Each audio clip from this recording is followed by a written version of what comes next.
કરી. એમાં આપણો ગુજરાતી તો જે પ્રયોગ કરે છે, ઓહો, હું ડેરીવાળા દૂધ બનાવે, આ વિજ્ઞાનને વધી ગયા બોલો. અને બાપુએ બહુ સારું કીધું, ગુજરાતી ખરેખર ગુજરાતી છે. ગુજરાતીનો ભલો કોઈ ન પકડીએ. ભલે આપણા ભાભલા અભણ હોય, બાકી ભણેલા ડોકમાં ગાળિયા નાખે તો ગુજરાતી જ નાખે. એક બાપા મુંબઈ જતા હતા ને અહીંથી વિરમગામથી ટ્રેનમાં બેઠા હો, મુંબઈ જવાનું. એમાં સામેના સોફા ઉપર ટ્રેનમાં કોલેજિયન છોકરા બેઠેલા, લાગ્યું કે આપણા આ ગામડાના અભણ બાપા છે તો આને અરે ઘડીક મજાક કરીએ એમ. એટલે કીધું, બાપા જય શ્રી રામ. જય શ્રી રામ ભાઈ, બેહો બેહો છોકરાઓ. કે બાપા કઈ બાજુ? તક મુંબઈ જાવ ભાઈ. તક બાપા અમે મુંબઈ જઈએ છીએ. સારું સારું લ્યો, હથવારો થયો બેટા. એ કે હથવારો તો બરાબર બાપા, પણ હાવ મૂંગું મૂંગું આપણે જવું એની કરતાં કાંઈક ઉખાણા રમીએ ને તો મુંબઈ આવે ત્યાં આપણને કંટાળો ન આવે. અરે કે છોકરાઓ તમે ભણેલા, હું હાવ અભણ, તમારા ઉખેણા હું થોડો ઉકેલી શકું. અરે કે બાપા એમાં શું વાંધો? અને છતાં જો તમને બાપા એવું લાગતું હોય તો આપણે હાવ ફોગટમાં નહીં.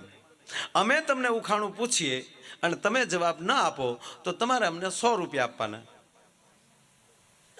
અને તમે અમને ઉખાણું પૂછો અમે જવાબ ન આપીએ તો અમે તમને 200 આપીએ. તો એ કે એવું ડબલ વાળું થતું હોય તો એ ધંધો કરાય બેટા. એ ગુજરાતી. અને પછી તો આગળ જાય હું કામકાજ ને બરોબર બરોડા વેટ્યા ને બાપાને કીધું, બાપા લ્યો તો હવે ઉખાણું નાખો. એટલે બાપાએ ઉખાણું નાખ્યું. છોકરાઓને પૂછ્યું, લ્યો છોકરાઓ, પાંખું વગરનું ઉડે ને પગ વગરનું દોડે એ શું?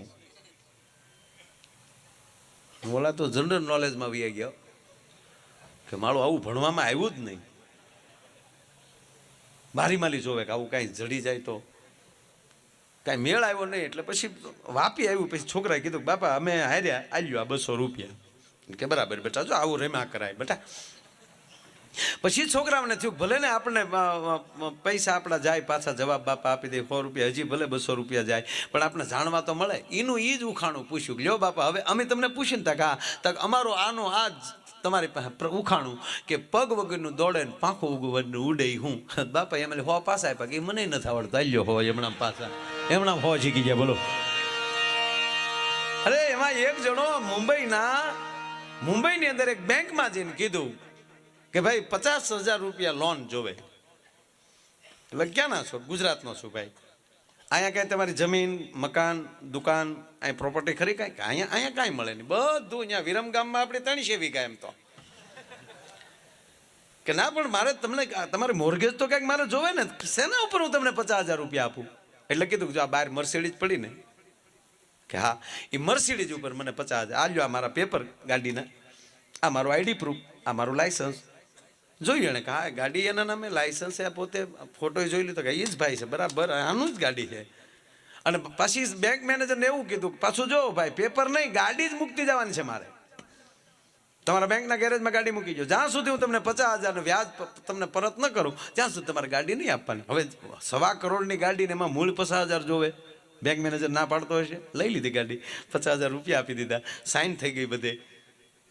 ઓલો 50,000 લઈને વહી ગયો. પણ મેનેજરને તાવ આવ્યો રાજે, ઓહ જેની ઘરે મર્સિડીઝ ગાડી એને 50,000 શું કરવા છે? હારી ઓરિજિનલ તો મર્સિડીઝ હશે ને, ચાઇનાની તો નહીં હોય ને.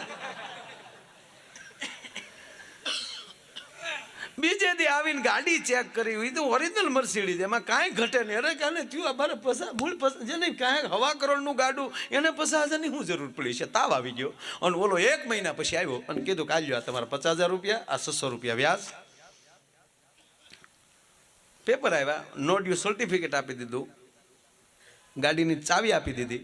અને પછી બોલા મેનેજરે કીધું ભાઈ ઘડીક બે મારા ઘડીક ચા પીતો જા. ચા મગાવીને પછી કીધું મારા બાપ 1 મહિનાથી હું તો નથી, હું તારી ઘરે મર્સિડીઝ ગાડીને તને 50,000ની જરૂર કેમ પડી? એ તો કહેતા કે એ જાણવા હાટું ગુજરાતમાં જન્મ લેવો પડે તારે ભાઈ. કે પણ મને કયો તો ખરા, નહીતર હું મને હવે એટેક આવશે એમ. ત્યારે ઓલા કીધું કે ભાઈ કાંઈ નહોતું, મારે 1 મહિનો અમેરિકા જવું છું. મુંબઈમાં કોઈ મારો મિત્ર નહોતો, ક્યાંય ગાડી મુકાય એવું હતું નહીં. અહીં એરપોર્ટના પાર્કિંગમાં પૂછ્યું તો રોજના 300 રૂપિયા ભાડું કીધું. અને એ સુરક્ષા નહીં, કાંઈ જવાબદારી નહીં. એ પછી ખુલ્લામાં પડી રહી.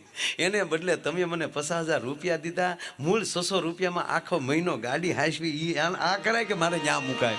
એ આપણો ગુજરાતી સાહેબ ગમે એની ડોકમાં ગાળીઓ નાખી આવે. હે બહુ સારી વાત થઈ ને કે આ ગુજરાત. અને ત્રીજી વાત કે તમે સાંભળી લ્યો કે અહીંયા હરિહર શું કામ હાલે છે ગુજરાતમાં. જો પંજાબી ભાઈઓ એ ખવડાવે પણ એને લંગર કે હરિહર નો કે, અથવા બીજે એમ કે સદાવ્રત ચાલે.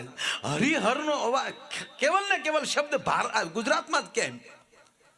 એનું કારણ એક, હરિ ને હર બે અહીંયા મળ્યા છે. હર કહેતા શંકર, 12 જ્યોતિર્લિંગમાં પ્રથમ જ્યોતિર્લિંગ હોય તો એ ગુજરાતને મળ્યું છે સોમનાથ. એ હરે મળ્યો. ને હરિ કહેતા ભગવાન કૃષ્ણ વિષ્ણુ, એ 4 ધામમાં પેલું ધામ મળ્યું હોય તો એ દ્વારકા. એ બે ગુજરાતને મળ્યું ને હરિ ને હર બે અહીંયા હાર્યા છે ને એટલે હરિહરની હાકલું થાય. અને અમુક તો પાછા બાપુ હા હરિહર હાટું જ જન્મ્યા ઉત્સવોની જ વાટું જોતા. કેદી પીપળી કેદી મજા આવે, ભજન ને ભોજન લેર જ આવે. અને એ પાછા ભજન સાંભળે નહીં પણ પાડો હોય ને એને કહી દે સા હજાર કહી જાય પછી જાગી જાય. સાપીને મારી દીકરો પાછો હોઈ જાય. બોલો એ તો હવે ભાઈ બધા ડાયાબિટીસ થી બીવે, બાકી કઈ જે આપણે જે લાડવા ઉલાડ્યા છે. એક નવી દીકરી બેનો છે એટલે એક બે વાતો એ લઉં. હા બેનોને એમ ન થાય કે મારો અમારે ક્યાંય વાત જ લાવતો નથી. નવી દીકરી પરણીને આવી 2-3 દી થયા ને એટલે દીકરીને એમ થયું કે મારે ધીરે ધીરે ઘરનું કામ લેવું જોઈએ. 2-3 દી હર્યા ફેર્યા, બધે પગે લાગવા ગયા, દેવસ્થાને ગયા, મળ્યાના પૈસા ઘણા આવી ગયા. હા આપણે કેવું, આપણે રિવાજ તો જોઈ. દીકરી હજી ઘરે પરણીને આવે તો સાહેબ ધનવાન થઈ જાય એટલે પૈસા આપતા, પગે લાગે એટલે પૈસા આપતા. દીકરીને 3 દિવસ થયા એટલે કીધું કે મારે થોડું કામ લેવું જોઈએ. એટલે રસોડામાં એની નણંદ રોટલા